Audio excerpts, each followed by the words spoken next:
down the line. I want you to introduce yourselves and what your role is in this movie.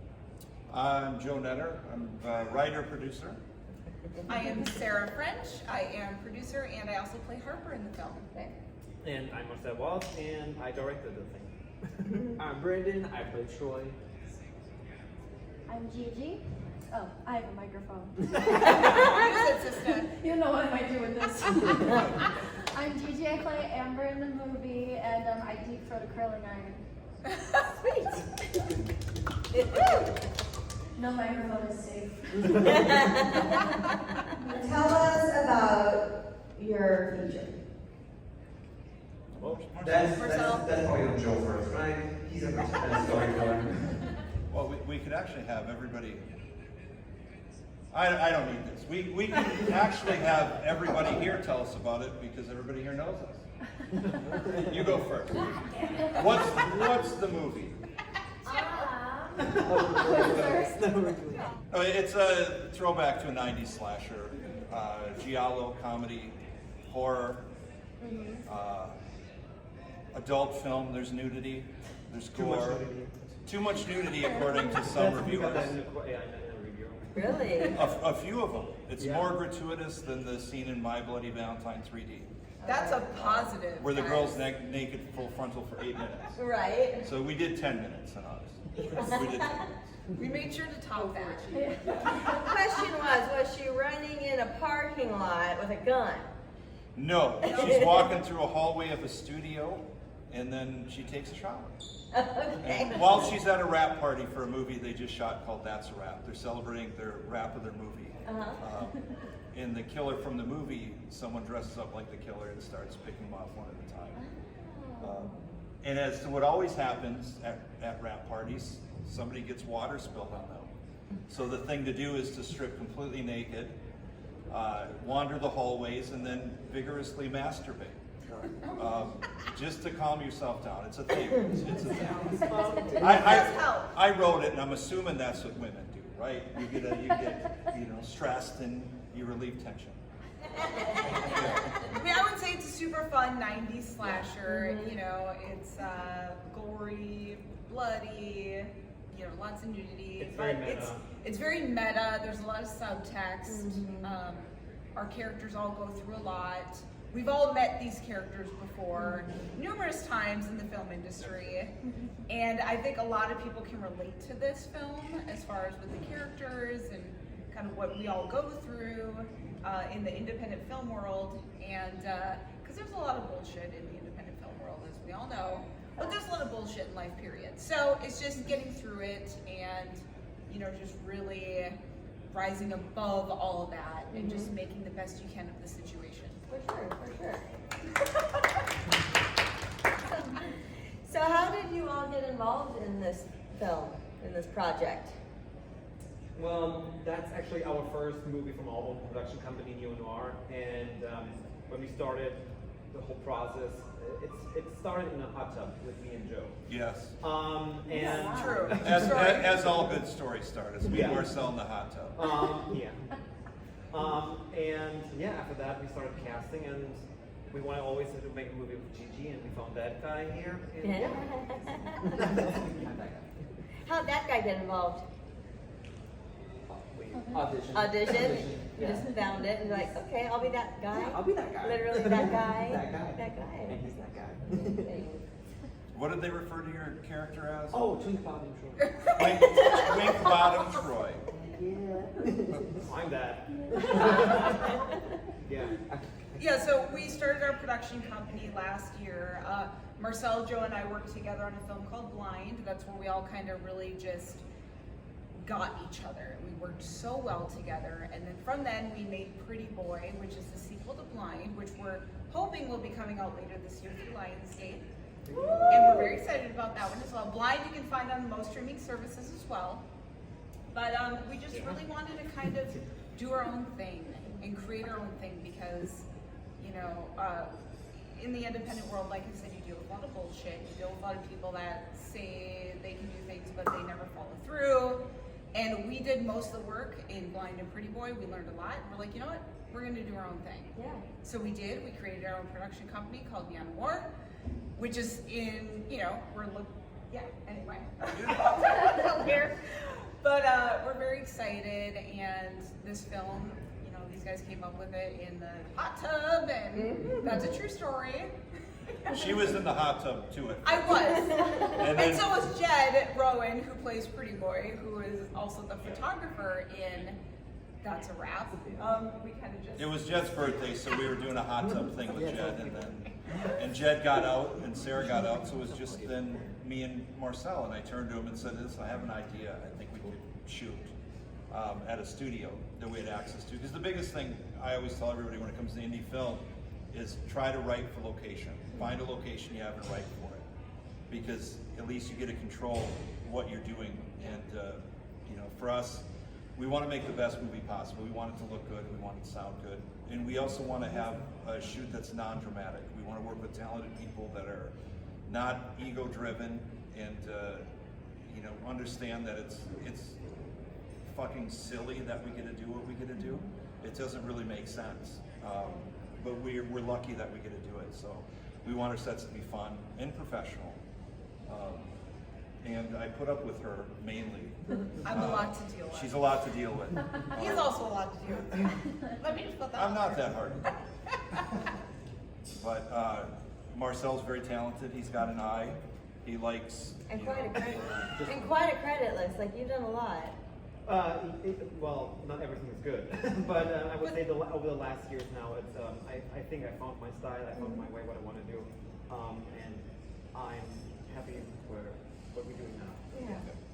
Well, like I say with any, road to progression, it's a ladder. Yeah. And it's a ladder that you just got to keep climbing. Because you never want to go backwards. You always want to just do the best you can with each film, and you just keep moving forward. Always. And we were lucky enough to get to work with these two, and we've worked with them on another movie since. Do you want to share anything about that or not yet? About what? Garden of Eden. Garden of Eden is very different to That's a Wrap. Yeah. Very, very different. Okay. Style and also the tone of the movie is very serious. I think there's not even one happy moment in the movie. No, there's no happy moments, No. but there are double the dicks. We have double the dicks. In That's Garden of true. Eden. Right. And it's very controversial. Oh. Yeah. It will be very controversial. Yeah. Well, that will be the second film from our production company. And that's the thing, like, we just want to bring new, different ideas, something new with each film we do. We don't want to ever do the same thing over and over and over again. We want to just kind of showcase different perspectives, different things, and just keep people entertained. That's our goal.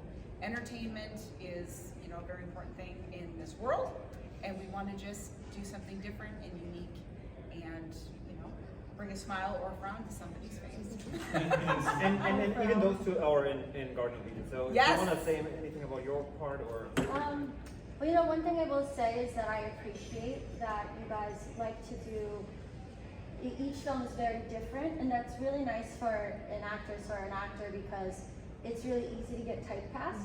So I appreciate it when people allow me to do one thing and then they still think that's not all she can do. Let's see what else she can do, and that's one thing that you guys have allowed me to do. On Garden of Eden, I got to do probably one of the most intense scenes I've ever done in my film career so far, and I'm very grateful for it. And it's so different from Amber. It's so different, but they trusted me with it, and I think the way that we all collabed and created that scene together was really, really beautiful, and that's what these guys. Well, you came up with also very good ideas for that one particular scene, and it worked so well that showed us like. Okay, she really put a lot of work in that role. So she knew, okay, that's something that person would do, and I would do, and all that. So she did great. Well, I've always said that the greatest honor you can bestow upon an opportunity is to do the work.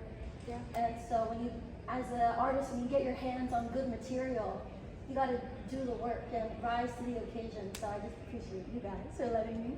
Aw, we love you guys. Someone else take this. Yeah. My voice. Okay. No. I think I 100% agree with Gigi that being on like That's a Wrap in Garden of Eden with you guys, like the set, the crew, and everyone were like so welcoming. It was like so comfortable to just even walk in with what's up, bud? Even walk in the Garden of Eden, I wasn't like there was like no like, oh God, am I gonna do good or what are these people gonna think, because they're so welcoming and everything. And then working on like the prosthetics that we use, especially for Garden of Eden, to just like be that character and just play with what is actually happening, it was like one of the funnest things I've ever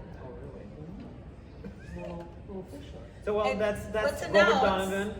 Let's Let's announce hand our it over. director, Oh. and that's a wrap.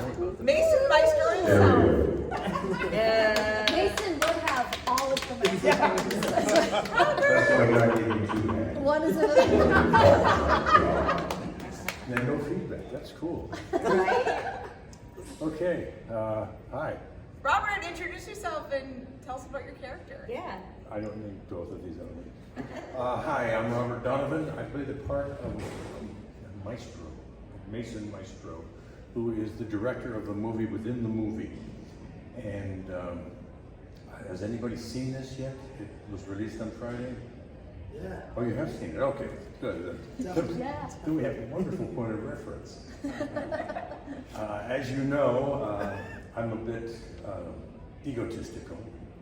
Perhaps I'm my biggest fan. And so, pardon me,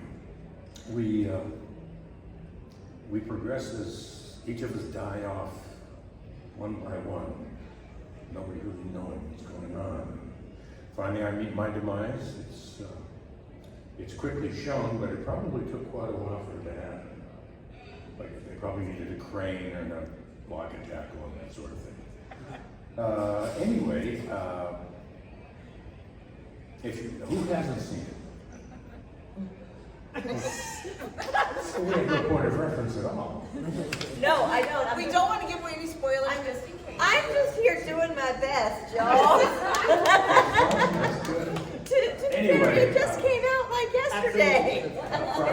It did. So we all, I think I speak for everybody when I say we all had a wonderful time shooting this. It was a ball, the cast was fantastic. Everybody got along? I think, unless. Oh yeah. It's always a Unless fun. there's conversation behind my back. Oh, you were great, what an asshole. That would be very meta. Yeah, so, if there are any questions for me, please ask, because I can't possibly think of what they might be. Okay, so do we have any questions? Because I can do this all day. Not yet? All right, I'll keep going then. I want to step away from That's a Wrap for a second. And can we just get to know you all individually, personally? I would love to know where your acting or writing or directing journey started in this field. Let's start with Well, we'll start as I have the microphone. you. I started acting in 1979. That was when I got my SAG card and my first job on General Hospital as a cop. And then it was a long and winding road. And, no respect to Paul McCartney. I had a lot of detours along the way, and I neglected my training.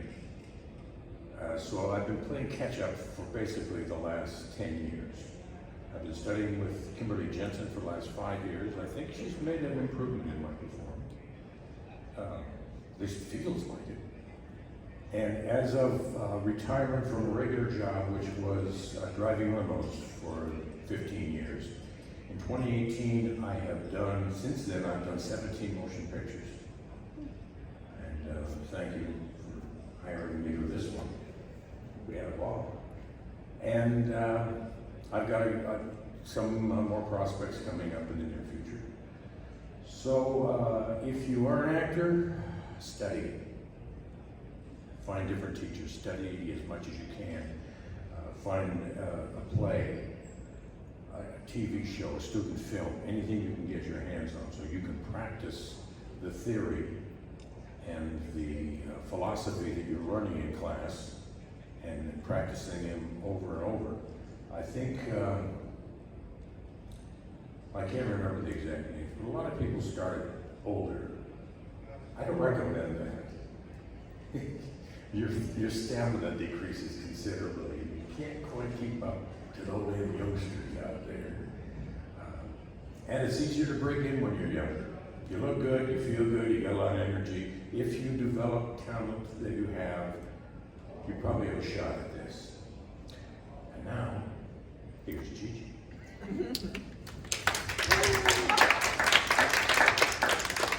Okay, so the question was like how we got involved in showcasing? Yes. In your respective fields, you all do little different things. Yeah, let's see. I guess I was sort of born into it. My first professional acting job was a Chuck E. Cheese commercial. Yeah, I did Chuck E. Cheese commercials and a bunch of things like that.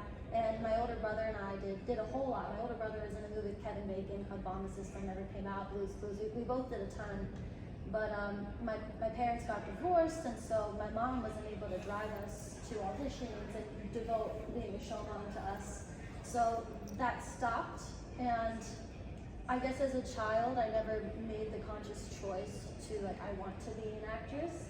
So I kind of like that I fell out of it because I had to make a conscious choice to come back. And I just kind of found myself not fitting anywhere else. And one thing about this business is it's the place for misfits.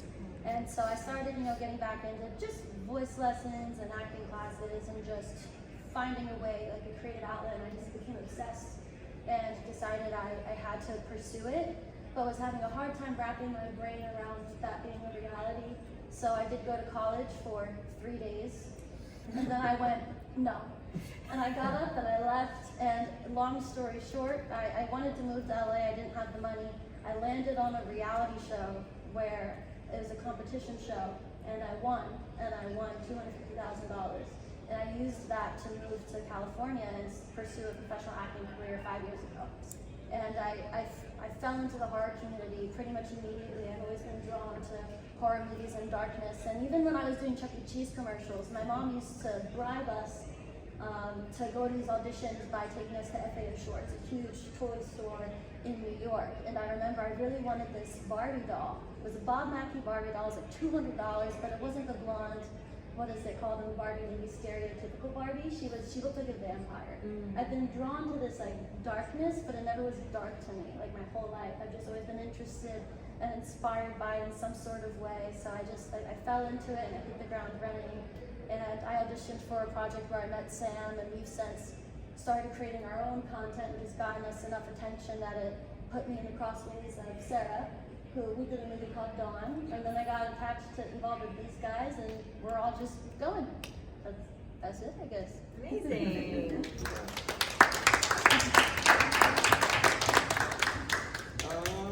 I guess mine started when I'm in high school. I did theater, and loved it. And then my grandma was a salonist, and she did someone's hair, like an agency, and they were like, oh, and she showed a video of my theater.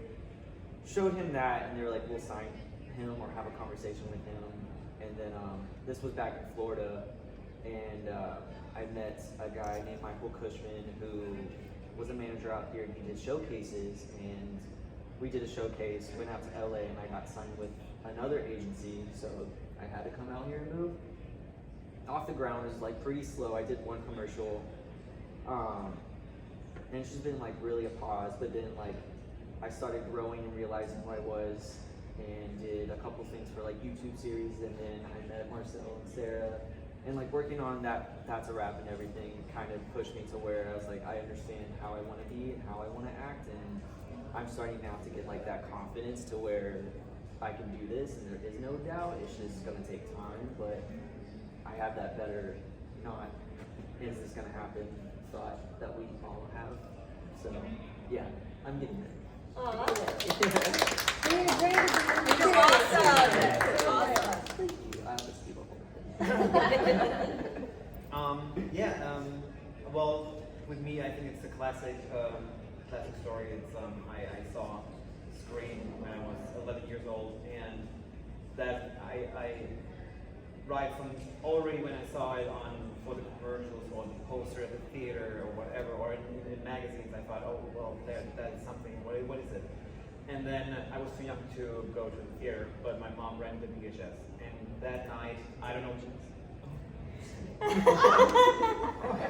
Well, so anyway, that night something happened, and I totally remember the first time watching that movie, and I thought, okay, that's what I want to do. And the funny thing is, I started with writing, and I wanted to be a writer. But then after a while, I figured out, well, they don't get the attention they want. And He knows. no, but no, at one point I realized I can't write. So I started that, and I went to film school for directing and all that. And the thing is, in Germany, horror is not really a thing there. So, well, that was back in Germany, I have to say that. So, and they ask you, like the first day at the film school, so what do you want to do? Which kind of genre do you want to do? And I told them, well, I want to do horror. And everyone's like, and my teacher even said, oh, Marcel, you shouldn't do horror, that's like porn. I said, and then my answer was, oh, so I make money with that. Good answer. But I realized then, because my short movies in that school was like horror based and all that, so, and it was always like a fight. And then I left the film school after the first year, so I thought, okay, that won't help me here, so I will get all the important stuff, the technical stuff and all that, and I do my own thing after. So after that, my grandma gave me money to make my first movie and all that, so that started that, and then I got more attention here and there, and a little more, and then I made a really brutal movie back in Germany in 2009, and I got more attention, and then I got more people to invest in my movies. And at one point, I was able to direct the remake for Bloodfeast. But then that was kind of but that was also for me in Germany. I was on a level, and I couldn't go higher. So I felt like I'm stuck there. And of course, it's for every filmmaker, it's kind of the dream to go to LA or do whatever. And I figured it out and moved to LA and started from the beginning, kind of. So I made, again, $20,000 movies. But then I met those two guys, and we got the chance to make Blind. That was our first movie we did together, and it is what it is, but it's a special movie for us, kind of, because we came up with that idea, and 5 weeks later we wrapped the movie. So Joe wrote a wonderful script around my house, what I had that time, and Sarah was great in it, and we got some attention from the festivals and all that. We got deals with Trick or Treat Studios, Mass, and all that kind of shit. So that was really good, and we got a sequel out of it, which comes out in probably soon with for Lionsgate. But we also realized at that point, okay, we have to change something because we did all the work, and there's like nobody really helps you. You're by your own.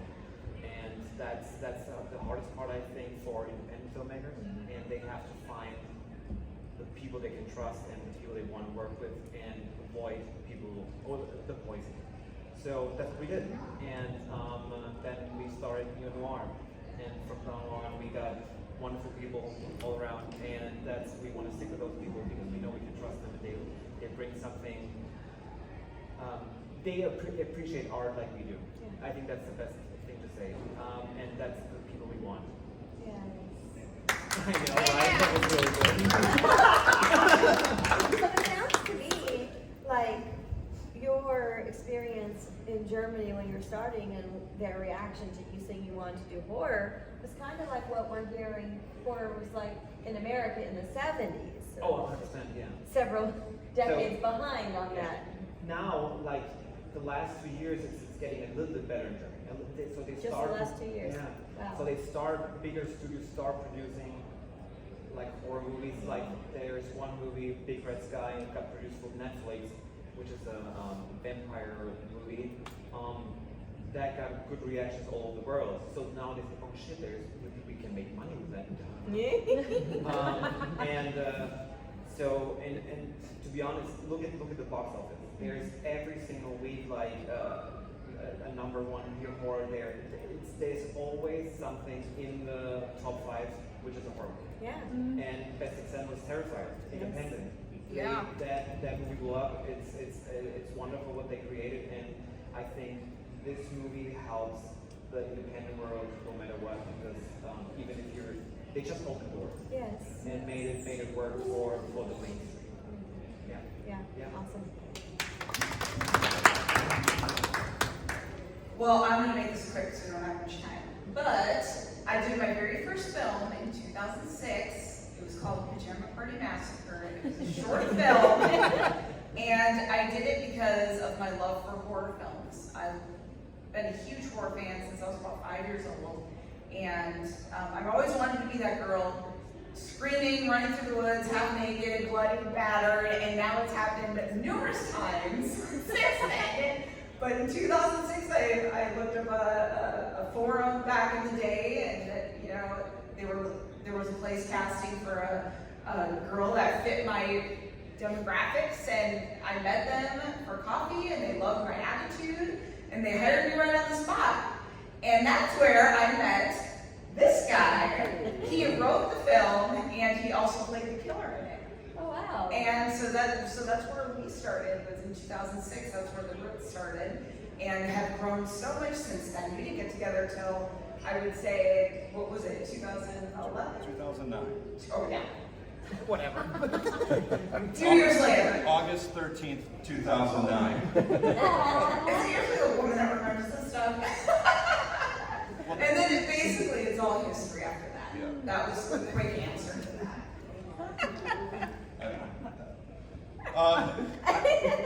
I was lucky that I grew up with a single mom, and I know that sounds weird, but it meant I got to spend a lot of time with my grandma and my uncle, who were both horror fans, and they let me from the age of 3 watch whatever I wanted. And then I grew up reading Stephen King. Like I read it when it came out in '85. I was 9 years old. When I was 10, I had a creative writing class in school. I think I was in 4th grade, and we could write about whatever we wanted. And I wrote a story about being in a plane crash with my family and my parents dying in it. And then me and my brother ate my sister because we needed to eat. And then I got irritated by my brother, so I killed and ate my brother. And I thought it was funny. I thought it was humorous. Yeah. The school didn't think so. I got home, and my mom and my stepdad at the time were waiting for me and said, well, you need to start seeing a person for a while to make sure there's nothing going on. And then I killed and ate my brother. So it was a weird so no, that got me thinking that, okay, I was a weird kid. Okay, I'm a weird adult, but I was a really weird kid. And I admit I'm a weird adult. So, but what it did is it showed me an impact you can have with words. All these people thought all this stuff, which I wasn't really thinking about killing my family. I wasn't. It wasn't a thing. But so from then I actually started in fiction. I wrote a lot of books. My first book had an introduction by Sid Haig, who kind of took me under his wing, and we did a lot of shows together and traveled around. And then I realized that fiction writers don't make any money. So I branched off into doing the film stuff. It's where I obviously met her. The movie was Pajama Party Massacre. I didn't write it, I rewrote it. Oh, because that's right. we had a table read, and I realized this can't be a serious movie. It needs to feel like, it's bad on purpose, because it's going to be bad. I knew right away it was going to be bad. So she fell in love with me right away. It took me a couple of years to decide. Well, it was crazy because I've always dated attractive women, and I thought it's time to give personality a shot. So I And this is why he's a writer. we're just lucky to listen. I think all of us up here are the same. We're just lucky we get to do this, and it's fun being around people that like the same stuff. Because I grew up in a small town, and horror wasn't a thing. So I was kind of always ostracized. So it's nice to find people that can laugh at, talking about eating your family. Absolutely. Thank you. Great answer. I have a podcast called the Dolls of Horror podcast, sponsored by Niece of the Dead, where we are here right now. And when we cover a movie, we have some topics that we always like to hit. One of those topics is always fashion moments. Do you guys have a favorite fashion moment from That's a Wrap? Doesn't have to be your own. Marcel, answer that for all of us. Yes. I do also like on most of the movies the wardrobe, and wardrobe is very important. And It is. That's why it's a fashion It moment. it is very important. That's a character. Well, that makes a character as well. Yes. So I mean I like all the stuff from the movie, but I would say my favorite is Monique Parent's dress. Yeah, some people might don't like it, but I think it's that dress not only helps not helping the character, it shows her character without saying anything through the whole movie. Yes. And that's what I think that is important for wardrobe in a movie. So you should see, okay, that's what the character might be is, and who the fuck wants to put people in ugly shit? That's another Boring thing. Yeah, shit. boring. So they should look good, and that's all I can say. That's Does all. anyone else want to contribute to that? Well, there was a turtleneck in the movie too, somebody wearing a turtleneck. Yeah, what's wrong with that? No, I'm saying, let him talk about his choice. Covered up the hickeys that Sarah was giving.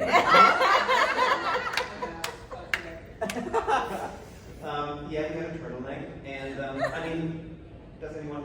Oh, what we also have is this. Actually, to be honest, that Oh, nice. this is he was wearing that shirt also in the movie, and it's from a super nice LA-based brand called Small Town Weirdo, and he's also in the movie. Okay. The guy who Yeah. that one of the shirts. That's what I was gonna say, You have one? Yeah, I don't think I need a microphone. We're familiar with each other, you can hear me. In the movie, I have a scene where I'm in my underwear. But this isn't just any underwear. It's dinosaur boxers with garters on my socks, which were picked out by Marcel, if I'm not mistaken. That was Joe actually. Well, that was, Yeah. All right. you Well, picked It him was out. meant for your character. It was an excellent choice because we were in the process of going to see the fabulous trailer that I just cut for my wonderful motion picture, if I do say so myself, speaking as Mason Maestro. And it fits so well. And with the garters and the impact that it made in relation to the gown that Monique was wearing, it was quite a contrast. And I think it was a definite example of how much fun we had on this thing. My question, where are those boxers, by the way? I turned them back in for the wardrobe. Yeah, they're nice now. Marcel, They're not Marcel's mine. wearing it right I now. would have liked to have kept them, but they're not mine. Say something. I believe you again. I keep everything I can.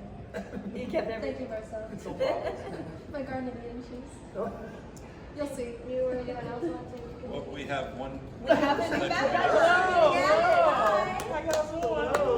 What's your name and what did you play in the film or do in the film? My name is Steve Owens, and I played, I want to say Smokey, because that's how I remember the character, because he smokes them. Yes. Smokey. Stony. Stony. See, Yeah. Smokey, Stony. It's similar. Smokey was your last name. It was Stony. Stony Smokey. That role was a lot of fun. He was a stoner. He smoked a lot. He got to smoke. I got to play. I got to have fun. This was a fantastic cast, and the producers were great. So this was a lot of fun. Yeah. Is there a fashion moment in this film that really stuck out to you? Could be yours or anyone else's. I loved everything they put me in. I kept all of it. Including the accessories and the socks, the whole thing. I've been doing a lot of squats in the gym, so I recently grew out of my overalls. But everything else I'm still able to wear. It's great. That's awesome. And the gowns, the gown. Monique's. Monique's gown. Oh my That's God. it. Yes. Right? And then we were Yes. just talking about Yes. that. See? Did you have? I mean, her gown was amazing. I mean, when it comes to wardrobe, it's very important what you're wearing because that's a character too. And, you know, it helps you create the character and become the character when you're wearing something, you know, wardrobe. I mean, it's such an important thing. And I loved what I was wearing. It felt very much like my character. And it was easy to move in, which is great. Comfortable, all that good stuff. So She was just happy that we let her wear wardrobe. usually I'm not wearing anything. You're like, woo. And that's the funny part about this film is Monique and I, we've done a lot of, you know, nudity in our career and things like that. So it was nice us not doing the nudity in this film, and that was very important to all of us in the story as well. Okay, so a few more questions. Going back to the film, of course. Well, first of all, where can we view it right now? It's so new. Where is it out? It's out on all major platforms, Okay. iTunes, Amazon, Vudu, I mean everywhere, and yeah, you can rent it, buy it. Is it going to get a physical release anytime? Well, we're working on that. So, but because we are old school Yeah. and we like to have a Blu-ray, a DVD, and all that kind of Yes. stuff, so we're working on that Sign together. me But up. right now, for sure, you should rent it or buy it. Yes. But I want it. I know. And I want It's- to we're take getting it out of there. the case and put it in the machine. I know. It's not the same. I know, we're getting there. Yeah. We're working towards that. The beauty of us having our own production company on this is when we signed our deals, we were able to carve out physical for ourselves. We get to keep it. So we're allowed to release physical on March 1st. So Okay. I would say March 1st, you'll see So next DVDs. year, March Blu-rays. 1st. March 1st, 2024? Yes. Yeah. You might start seeing some stuff come out. And I'm sure overseas you'll see all of it because they do Yeah. really good packages overseas. Oh, the amazing stuff. Yeah. Yeah. Wonderful. Steel books, all that. And who picked the cover art for your poster? Because it's fantastic. Was that you? So who's in charge of the poster?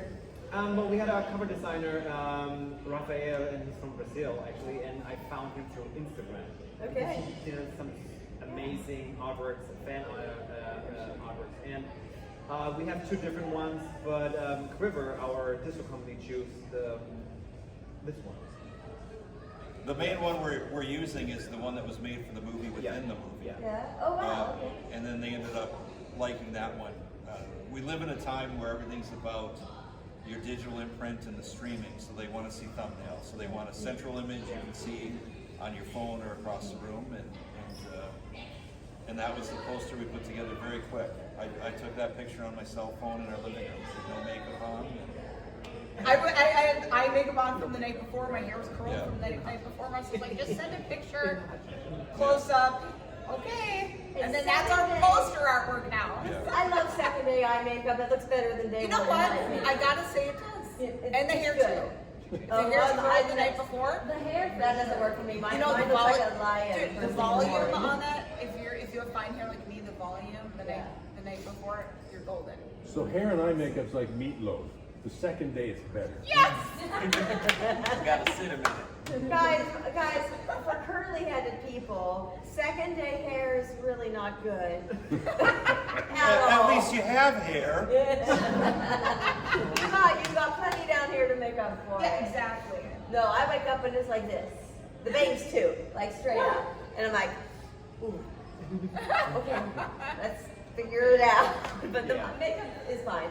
Okay, so we talked about the poster, we talked about the physical release. What is the most challenging part about filming or creating this movie for each of you? I would definitely say getting in the headspace of the fact that like there's a killer about, like, and staying there, even though we were having a lot of fun when the camera stopped. And when it was time to do it again, it's like, we're gonna be like murdered, so okay, let's get back into that space. Let's get prepared for it to be murdered. Yeah, yes, that was a little bit challenging. Yeah. I thought you were going to say physically being able to hit somebody in the head with a severed cock. Because that was a difficult thing to get. Yeah. We tried doing And it, it was slippery. And it was slippery. hard to do. And you don't want to hurt anybody. I practiced that at home You need before. to be on point with that.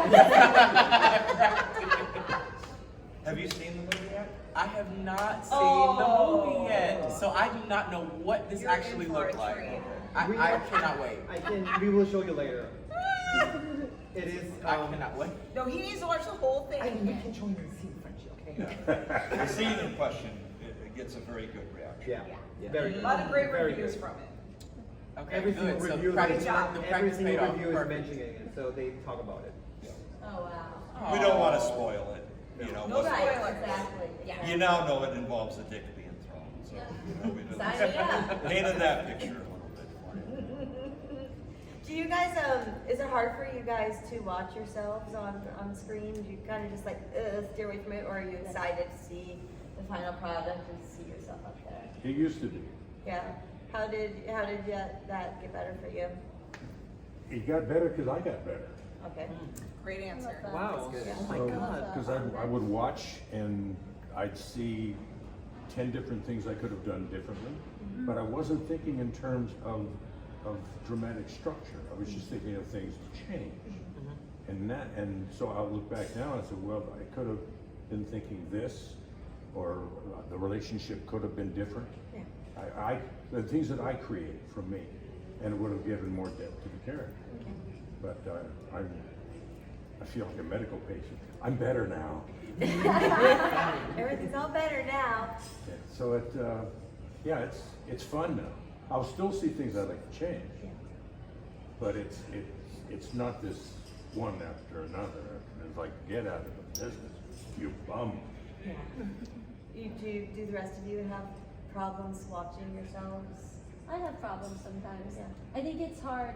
I think everyone's their own worst critic, and I think I often find myself going back to that moment, feeling like I missed something that I could have done, or something that I could have expanded on, or a way I could have used a space. But at the end of the day, though, as much as I take pride in my work and I take pride in the story when it's put on the screen, I really just like doing it. I really just like the process of it, and the way I just love storytelling, and I hope to God that it's good and that people connect with it, and the way to ensure that is by connecting yourself with talented people that are on the same page as you. But for the most part, I just like doing it, and I hope it works out. Yeah. But that I don't like live to see myself on the screen, you know? Yeah. That's where I'm at. Yeah. I feel like I'm part narcissist and I love watching myself. Like, we have a scene together, and in my thought I was like, oh, it's gonna be so cringe. You know, it was actually really Such a great. But yeah, I think that's also just like the confidence, just be like, oh, you fucked up there, but you're good. Yeah. Yeah. So yeah, it's in between. Yeah. There's some stuff where you're just like, no. Well, the way I look at it is you trust the director, and if they are very happy with what you did, you need to trust that they got their vision, and that you understand that, you know, it's for you, but it's also for them, and it's for the movie as a whole. And if they're happy, you know what, I'm happy, because I trust that. Those are the people I want to work with, people I can trust, that trust me, and we can work together as a whole to make this a thing for all of us to be happy with. Yeah, for sure. Did you guys have a question? It's a little bit of both, because a little bit like Gigi said, you know, sometimes you see things and you're like, oh, I wish I had done that differently. But then it's also kind of fun because I also feel like I'm watching not myself. It feels like I'm watching someone else do the thing that just happens to look like me and sound like me. Like you as the character. Yeah, like it's like watching someone else, which I think means that I did a good job when that moment happens. Awesome. Well, let's go back to the original question before I just went off the rails. Most challenging part of filming or creating? We had this discussion actually earlier. We went down and watched a wonderful short called Night Flirt, made by these talented people. And afterwards we kind of discussed it's the pre-production and the post-production and the selling it and getting the money. Getting the money's the worst thing. It's a pain in the ass. We live in a time where the money's not there like it used to be, and we want our investors to make their money back. A lot of people don't care. They'll lie and say you're going to make millions. You're not going to make millions investing in independent film. It just doesn't happen. But we want to do whatever we can for them to get their money back. So our whole thing is always let's control the money the best we can. And it's challenging to put a movie together, have everything line up. Shooting it, as Marcel nicely said earlier, is the easy part. You just got to get it in the can. But then everything, the deliverables, the nightmare of the reviews coming out that'll say it's the best movie ever made, and the next one says it's the worst piece of shit I've ever seen. And the truth is kind of a little bit of both. You gotta look at it that way. And you never know what they're gonna pick on. I mean, Marcel's brought up the dress, Monique's dress, because we had a review saying that was terrible. And that's a nitpicky thing people shouldn't bring up. So having a thick skin, but really the hardest thing about working in movies is the women you meet that you start dating, because it can just be an absolute nightmare, where they're always in your ear saying, "Oh, I think you should do this differently," and no, I'm just, you're fine. I would say for me, along with what he says as far as the producing side is, finding the right team. That is one of the most important things in filmmaking, period, is finding the right team, the right people to work with, people that have, a beautiful vision, that are willing to follow through and go, jump all these hurdles with you, because it's one of the toughest things to do is make a film. So if you find the right team, people that have the same goals, the same visions, the same, energy as you do, it's a really wonderful thing. Yeah. Well, I would agree with all of what Joe and Sarah said. So I want to bring something else up. Maybe the thing is, when you work on independent movies, I would say the most challenging thing is time, because you don't have the money for more time. That means you can't bring maybe the vision you really have on screen, but you do your best to do what you can do for that kind of money. The audience won't see that because they don't care how much money you have. They want to be entertained by the movie they bought, and I totally understand. But as a filmmaker, that's probably the thing money and time is the worst thing you have to deal with on making a movie. Yeah. So, yeah. When you said something great after we wrapped That's a Wrap, having to do with money, that this was your first movie, and I'm speaking for him because I'm the writer, this is what I do. This is your first movie where having more money, you wouldn't have done anything different. Yeah. Well, that's true, but I mean, because you wrote the movie around a setting where there's nothing. I mean, maybe more cameras or whatever, or more time if you have more money, but there is really nothing I would have changed from the way the movie is. So maybe there's a better dress, or whatever. No, maybe not. The dress. And whatever, so it's maybe stuff like that. But at the end, I wouldn't have changed anything, and I think the movie's good how it is. As a horror fan, I would love it, and I'm not saying that because we are involved. I'm my biggest critic anyway, and I think the most stuff I did sucks. But that movie, No. it's true. But that movie I would just enjoy the movie, watch it, and that's something I would love to see. Yeah. Oh, my worst, most challenging. I know what that is. There was a scene that I was in, and it was a one shot. It was just. Oh shit, man, that's. Oh, what scene were we talking about? No, I wasn't. Okay, we'll get back to that question. But it was like CO2 tanks involved. And Oh, it was yeah. you had one shot, and this was my first movie with them, so I was like, do not mess this up. So doing that whole scene and then like hearing them in the background going like, get up, and like, just, like telling me what to do and stuff. I was like, You freaking killed oh, it. thank you, but it was stressful. Yeah. Always. But yeah.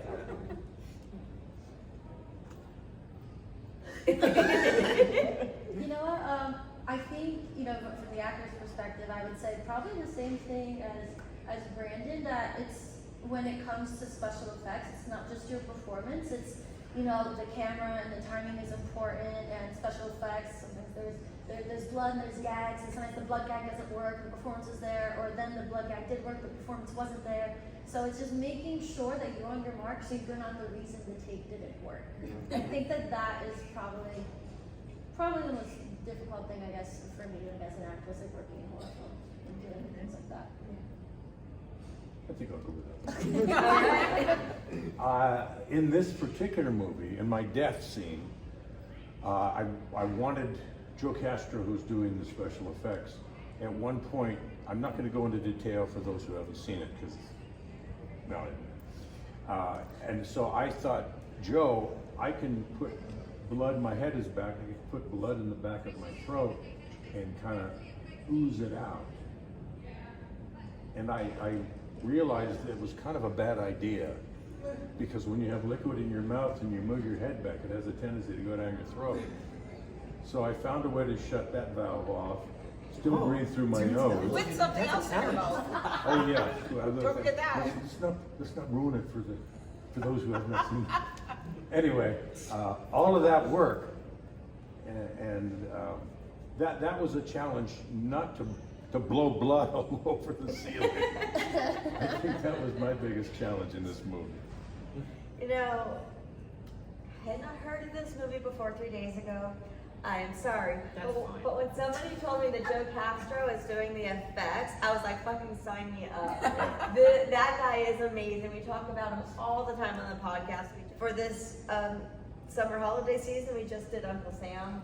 Oh, nice. I know, right? Yeah. And so we just loved him so much. Of course, I did, because he was part of my childhood, right? Yeah. Been watching his work since I was 8 years old. Aw, So wow. for 30-something years. So it was pretty amazing.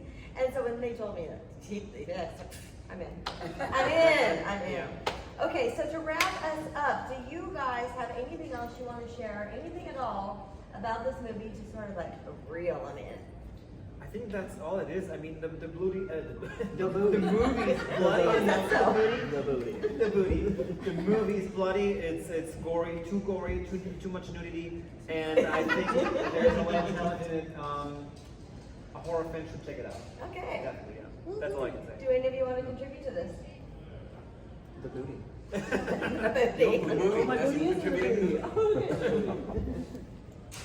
Go All watch right. it now, post about it on your Instagram, tell your friends about it, spread the word. Absolutely. That's a wrap. That's a wrap. Yeah.